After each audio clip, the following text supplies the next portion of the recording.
welcome back. This video is going to be a follow-up to my how to expand your 30k army after buying the box set video I did, and a few people in total in other videos as well have asked about what would be good for the Night Lords as a list, and one person specifically asked about a list that didn't use any vehicles. I kind of assume he is thinking of an army that takes advantage of a lot of the cover on the board, takes advantage of that Rite of War Terror Assault, which is going to allow him to move up slowly, and also limits you to one heavy support slot. And just, yeah, I think that was kind of like what he was going for, or she. I can't remember who asked it, the name, but the point is this person, they asked me what I would bring. And I've basically been playing the Terror Assault Rite of War. I've made lists that don't rely on it, but I really enjoy it. There's a part of me that does feel it's a bit one trick, and that you do give up stuff that you might regret as a result. But in smaller games, I think it's actually really fun. In that you don't have to worry about too many crazy things showing up anyways. And that's why I put together, this is a, right here is a 2,000 point list. And it's not exactly 2,000 point. This is actually about 1,750 or something like that, because I didn't buy any upgrades. These are just, if you took these units naked at these sizes, that's how much it would cost you in points, leaving you like 220 to 250 points for upgrades to spread among them. So that might not be a lot for some people. You might like a lot, but I do feel that about 220 to 250 points of upgrades in a 2,000 point list, that does exceed 10% of your army. Unless you're going for something very specific, I think 10 to 15% of your army in upgrades is probably enough anyways. I do lie, this unit here actually does have upgrades, but I'll get to that. Just because you do want to make sure you have bodies on the table. It's still 40k, even if it's not 9th edition. There's still plenty of crazy powerful weapons in this game that will just remove entire units. So you may have to make sure you have bodies on the board, boots on the ground, whatever you want to say, for objective-based games. And so you're not giving up huge amounts of your troops that you can't afford to lose later in the game too early. So anyways, let's get right into it.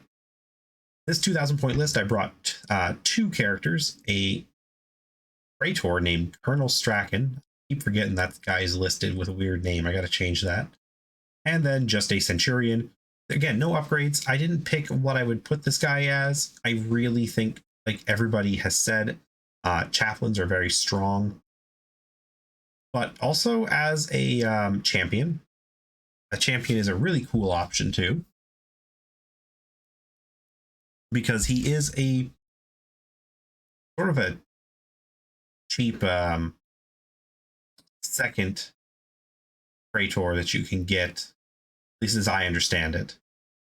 But really just anything. I think a chaplain's probably a very good option though. The chaplain's just a great unit, and it really improves whoever he's with. If you gave him a unit, or a jetpack, so he could go with these guys, I think that would make these guys here just brutal in combat, but he would also be good following these guys here, the despoilers. So, yeah, 2 HQ. They amount to naked about 10% of your army. And you can, again, upgrade them kind of however you see. You can obviously go for more. You do get, I think it's 3 HQ you can take. But you do have to make sure you still have troops for them to command. HQs can be really good, but if you take too many, you are going to be relying on them a lot to make up their, not just their points, but sort of the points of the units that they're kind of taking from you. So anyways, after that, there's 2 Legion tactical squads. They are 15 strong.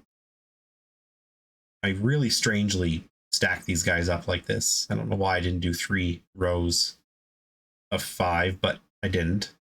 So anyways, 2 units of them at 15. 10 is too small. 20 is ideal in my mind, but again, I was trying to keep the points down. It's only 2,000 points, and I actually wanted to go with more units. I definitely could just drop these guys and have these both at 20. But these guys here, these despoilers, they're really handy. If I wanted to make these guys more close combat, I would buy them the chainswords. But like getting a big unit of these guys' chainswords is about the same points cost as buying 10 of them. And then you might as well just, grab a few dudes off and make the points up to have those extra 5 dudes here. Again, another 15-man unit and one final 15-man unit here, the Assault Marines. These guys provide you long-range bolter fire. These guys here are providing you close combat. These guys aren't bad, but really you're going to start pricing them up quite a bit. Chainswords or chain bayonets or regular bayonets. Although if you're paying 1, I feel like you might as well pay 2 points and just get the chain bayonets for that shred. Yeah. So anyways, you've got your ranged bolter fire and your close combat. Again, they have bolters, and these guys here are jetpacks, meaning they get around really quickly. They let you sort of pick fights. You can move forward, you can pull back, you can feign making a move in one direction, and then the next turn just completely like turn 90 degrees or go backwards 70 degrees kind of thing, and just kind of drawn them into a position to counter them and then just left. And while that does mean that they're not in combat, it might have pulled something like a Dreadnought or Terminators kind of out of position so that you can exploit that new opening with other units. It's not always about getting lots of kills, in my opinion. You have units for that in the list. These guys are good at it, but they're still just regular Marines. So, I mean, it's a case of like hitting on 3s and then you're just wounding on 4s. Even with the shred and stuff. It's not, some guaranteed kill anyways. These guys here are the same deal, but they're just slower.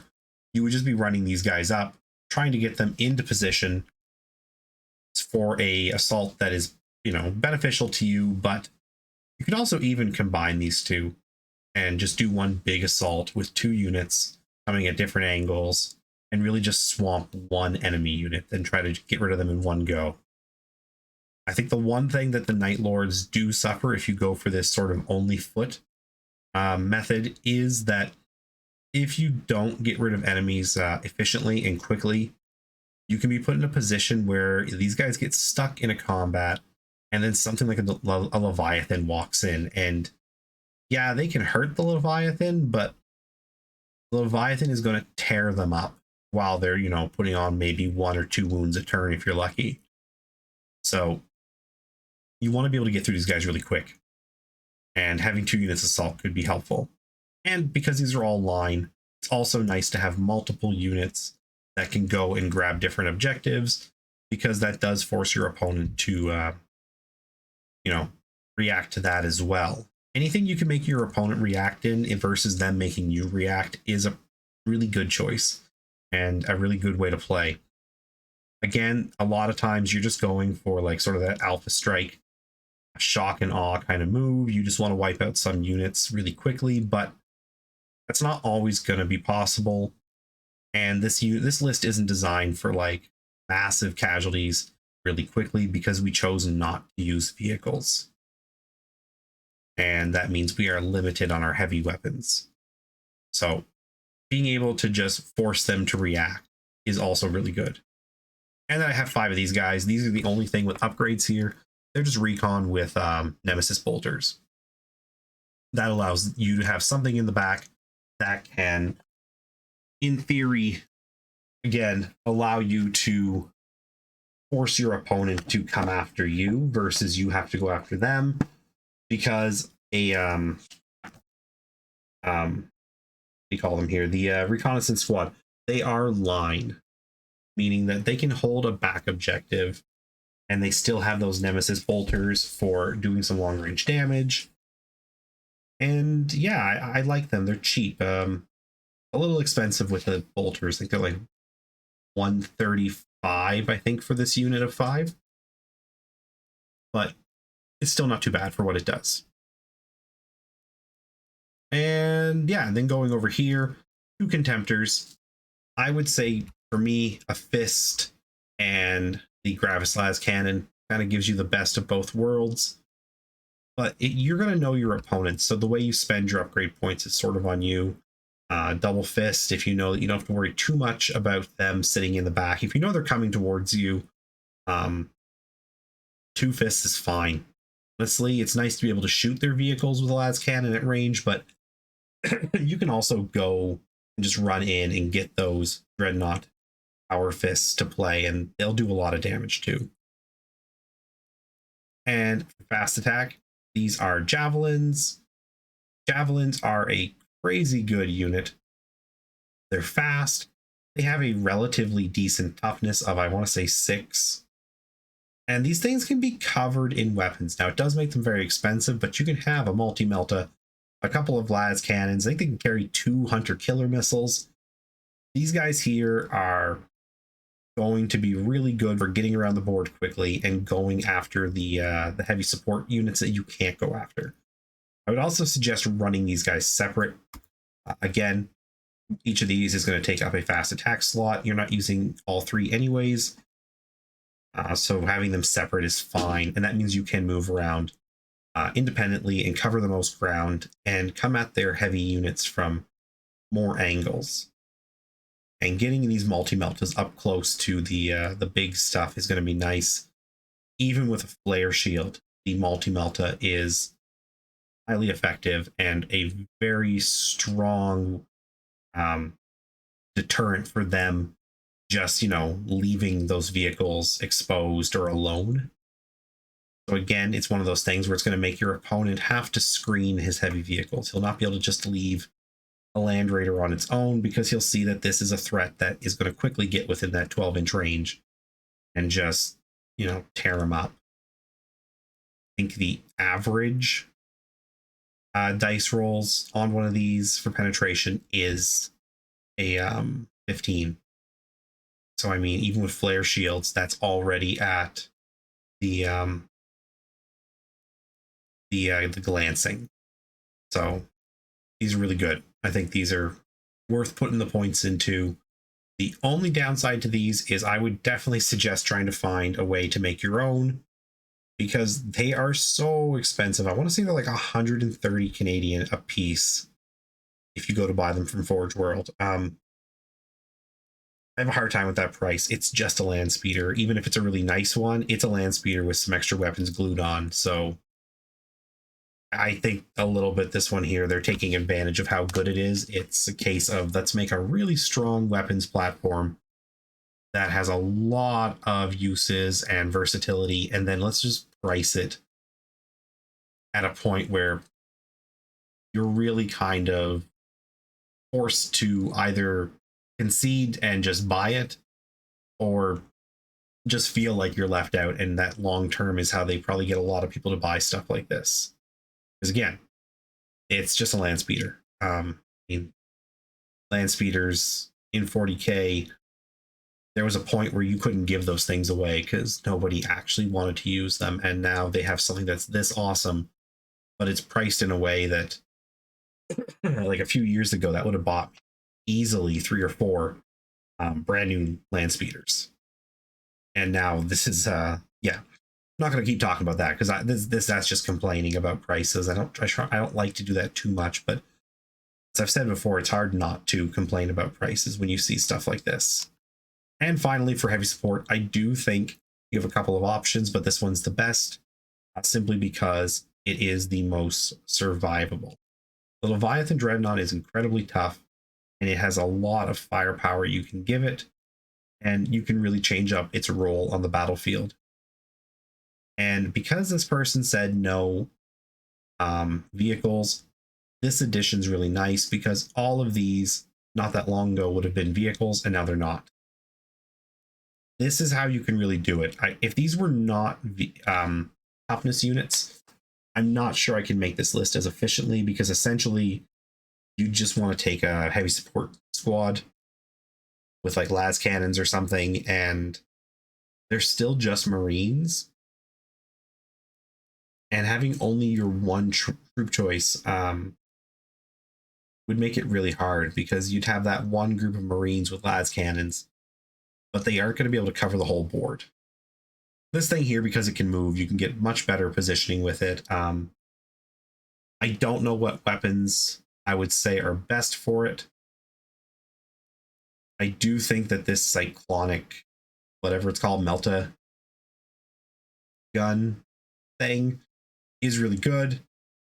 The claw is amazing, although I think if I was doing the melta, I'd also do the siege drill, so that I had ranged and close anti-tank weapons with the armor bane.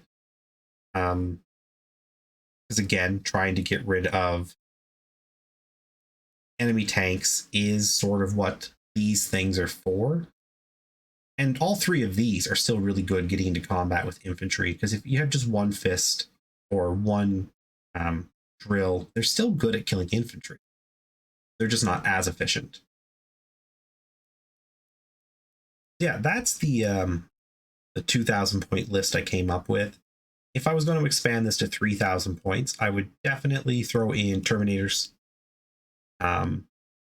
possibly even Contempters, just because Contempters are really good. They come with a Volkite, like heavy Volkite cannon type thing. 5 of them get 20 shots. I think that's what it is. 20 shots at strength 6, and that deflagrate thing. That's a lot of, decent range shooting that has a fairly good chance of wounding. And with deflagration, you get more wounds on top of that, or hits. So I think Contempters are a really nice option to throw in there as well. And also, I would probably throw in a second one of these for that Talon. Get one heavy support in a terror assault. That's what I was going for. I would definitely, I don't know if I'd maybe even throw in 2 more and just have all 3 of them. It's a real huge point sink, but you can mix and match those weapons and get a lot of mixed usage out of that unit. That's in close combat, it's still going to tear up anything. If 3 of those things hit a unit, I don't care what the unit is, it's gone. I can't think of much that's going to take 3 of these and survive if they have at least one close combat weapon each.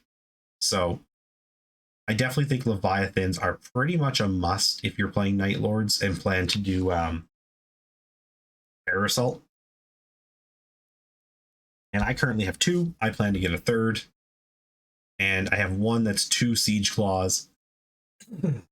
And 1 is going to be a Siege Drill plus this thing, the Melta thingy. And the 3rd one I'm not sure on. I might just go with 2 of those cannons they have, because they are really good, and that would give that unit a really solid ranged option.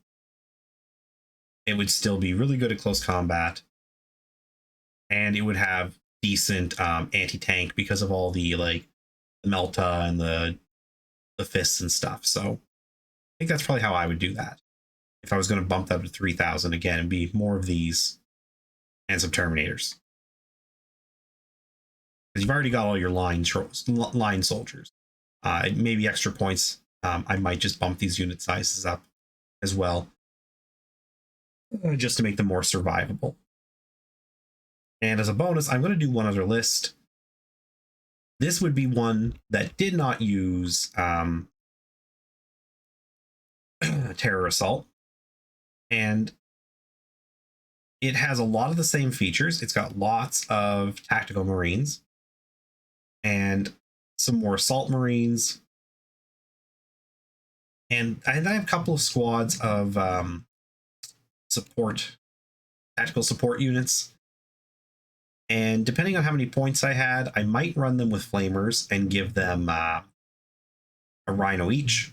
that does throw some more armor on the board that you can use for blocking and also for moving these guys up quickly with flamers. Flamers are not as effective in 30k as they can be in 40k, especially in template editions of 40k, because everything's a marine. So it's wounding them on a 4 versus being able to find guardsmen, gaunts, guardians, fire warriors. There's so many toughness 3 enemies that have decent sized units to really take advantage of having a flamer, let alone 5. But because you have 5, you can get a lot of hits. The one time I've taken a squad of them in a rhino, I was able to use 5 of them with really not ideal positioning, I'm going to say, too. And they got about 15 or 20 hits on a unit of White Scar bike. We call command squad you guys that were sort of like skirting past them. And I was sort of just able to get into a position where some of them could get solid hits and others could get okay hits. One guy couldn't shoot at all. So the flamers I think are nice. If I was not going to do flamers, I would probably bump these guys up to plasma guns or Volkites and just sit them back and go for just lots of shooting at enemy at range. And that would be my core choices. Maybe I would also throw in some more of those recon guys, because again, them and scouts are really cheap line infantry, and having those guys hiding in the back just to hold objectives is nice. Oh, I guess I didn't actually put them down, but yeah, I would probably, I'm just going to grab this guy right here. Like the Praetors. I think the Praetors are great. I might consider putting him in Terminator armor. If I did, I'd put him in here because these are Contakar.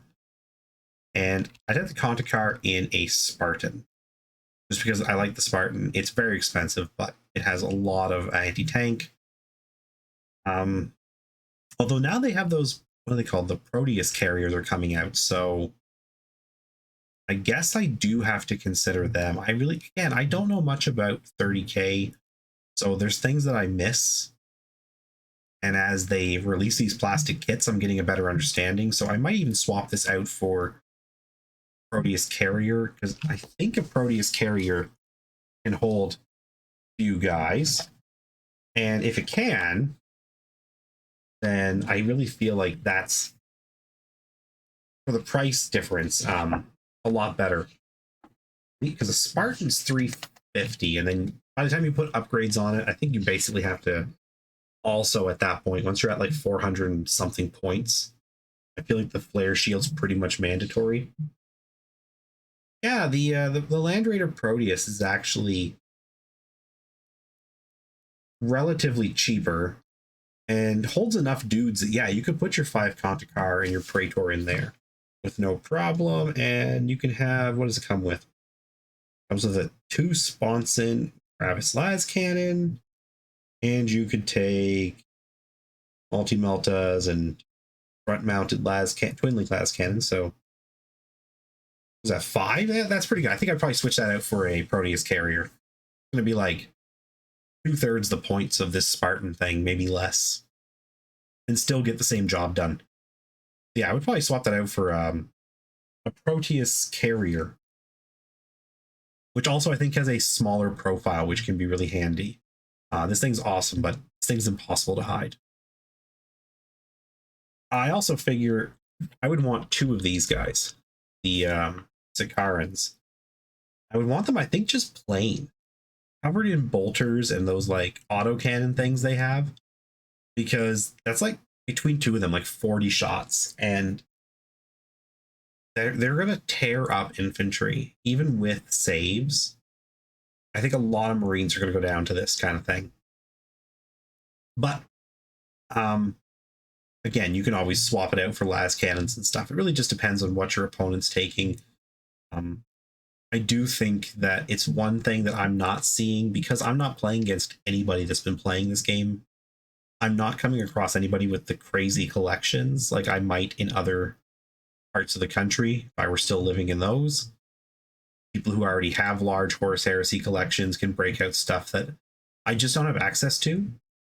And it would probably make me rethink what I was putting on for weapons. I might be more inclined to really get those multi-meltas and las cannons on there. But I do think at this point range, and again, this is about a 3,000 point army, taking Devastators or we support Marines with las cannons is really handy. Just again, for more las cannons you can tuck away somewhere. Rockets aren't bad either. They're nice and cheap. But the las cannons are much strong. And then finally, I had a unit of Terminators in a Storm Eagle recently, and it was awesome. Storm Eagle is so good at doing damage. When it's upgraded, it's really not that expensive, around 250 points, with multi-meltas and las cannons and the Vengeance Launcher. So I was just tearing up stuff like Dreadnoughts. But having the Terminators come flying out of there too, off that assault ramp, really good with a Cataphracti Chaplain. I think that's a really solid unit. It's really expensive. I mean, you're talking, I think it's going on 600 points for this whole, maybe more for what's going to be in here, but it's just like 600 points of just pain. It's going to slam down into enemy units. And these guys are going to tear up anything they go into with the right mix of weapons. And this guy here is just going to rip up stuff on the ground. For the odd turn where you have to go into hover mode, yeah, you're definitely exposed at only 12 armor. But,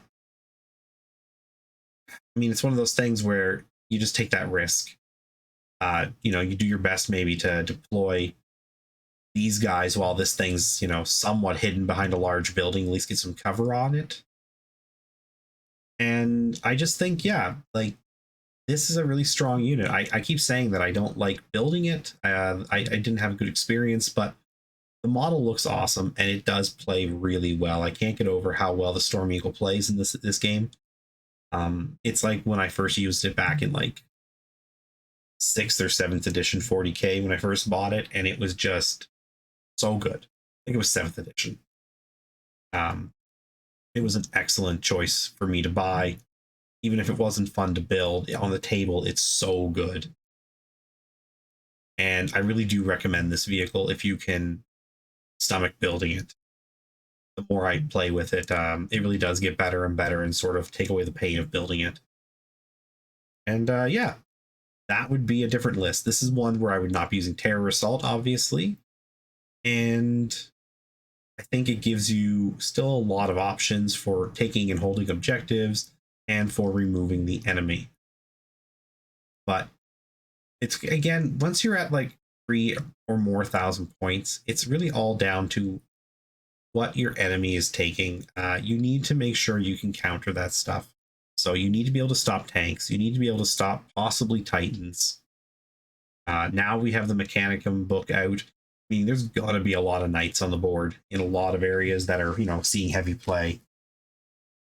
So you really got to just, you got to be aware of who are my opponents, what do they bring, and what do I need to counter while still having the tools needed to win the game. It's not just about being able to kill their stuff first. That helps a lot.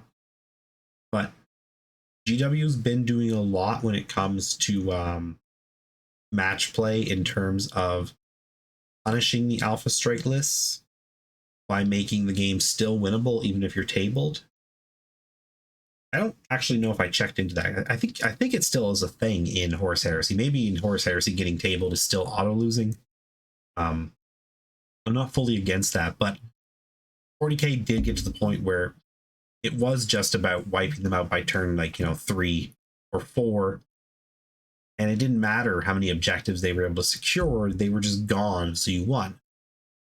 Being able to still win the game because you focused on the objective it's nice, because it is kind of unfun to go into a game knowing that the other guy is just trying to make sure you don't get to play. And I think that's a really bad way to run a game. No matter how good it feels to get that wipe, you are doing it at the expense usually of your opponent and their fun. So make your list good at taking out their stuff, but also make it one that you can win the objectives with. I guess I'm gonna do one bonus one too. Like I'm gonna get an extra list. I'm not gonna talk about anything other than just the idea of it. Rite of War, I would take Deep Strike Assault. I think that's what it's called. The one where you basically get to Deep Strike turn 1 with everything. I would have 2 or 3 of these. And inside those, I would have Terminators. Because these things would all come in. And then I would have Dreadnoughts in drop pods, at least 3 total. It doesn't matter what the mix is. You might have to go with Leviathans because you're using up your heavy support, or your elites for those Terminators. Although, pick Sevatar and make them troops, I believe, which also gives them all deep strikes. So you wouldn't even need these. Although, I think these are just awesome. Even if these things came in empty, having these things drop down with that level of firepower is super nice. And yeah, I would just go for like a really heavy Terminator and Dreadnought drop. And if I I think that might be like the turn 1 Alpha Strike list. If you really are looking to build one, I think having lots of Terminators and Dreadnoughts coming down turn 1 is going to cause pretty much anybody problems. Especially if you're not worrying too much about how they come down. Yes, there's risk, but if your Terminators are in here and it mishap sort of thing where they get to place it far away, at least it's a Storm Eagle, so you can just next turn fly really fast, take them somewhere for the next turn for hovering and assaulting out of it. But yeah, I think a deep striking Terminator Dreadnought list could be really fun if that that was just that one-off game where you were just playing just to see who can make the most powerful list. That might be the way to do it. Again, especially where Sevatar, which I think this actually is a Sevatar model. I need to get Sevatar from Forge World. I love that model. It's so cool. I think having Sevatar make them troops, plus the Deep Strike Assault, and access to these. Again, I have 2. I would never go for a third for the price and the building process. I don't look forward to building that second one as it is. I would not want to build a third, but it could be fun. Yeah, that's just an idea too to throw down. And I'm going to end the video there. So if any thoughts or comments, I'm sorry this video is crazy long. If it's too long, just let me know. I'll try not to do that again. But I was trying to kind of go over different things that I think are really important to have in a list and why. So sorry if it was too long, but hopefully it still was helpful, even if you skipped a lot of it. So, oh, and one other thing too, I didn't say this at the start, but if for some reason you don't know what this is Tabletop Simulator, and this is a way to play Warhammer online and other games. It's for board games, but people have brought in the models. And it's one way I sometimes play with buddies who live far away. We can, move. Where is it? Yeah. You can move your units. It tells you how far. So it's kind of like got built-in rulers and stuff. It's sort of that digital game of 40K people have talked about wanting to play for years. So it's pretty neat. I know GW is not a huge fan of this, but I pay tons of money for their miniatures. I just use this for the odd time I want to play a game with somebody who's far away. And I mean, sure, technically I don't own everything that's here, but I actually do own most of this. That's the other thing too. I sort of made lists based off of what I own. I think the only thing here I don't own are these 2 things, but that'll be getting fixed soon enough now that the plastic kits are out. So yeah. Again, sorry this was so long. And if you have any thoughts or comments, leave them down below. And as always, have a great day.